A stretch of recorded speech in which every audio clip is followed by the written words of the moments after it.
Hey everyone, welcome back to another tutorial from Wake&Tech. In this video, we are going to be learning how to get the BitMart application on your Android or iOS device. To get started with BitMart, first of all, make sure that the device is connected to a stable internet. Now open your App Store or your Google Play Store. In the search bar, type in BitMart and search. From the list of search results, tap on the BitMart Bitcoin Crypto Trade app and then tap on the install or the get button or the cloud icon to begin downloading the app on your smartphone. BitMart is a global cryptocurrency exchange that lets you trade, buy, and store hundreds of digital assets.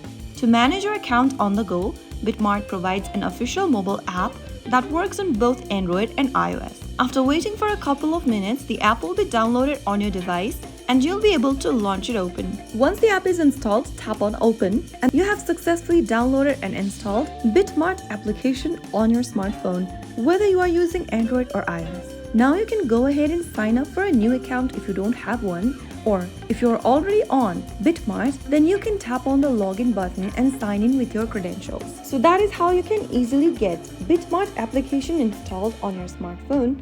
If you found the video helpful, don't forget to like, share, and subscribe to our channel. I will see you again in the next episode. Thank you for watching.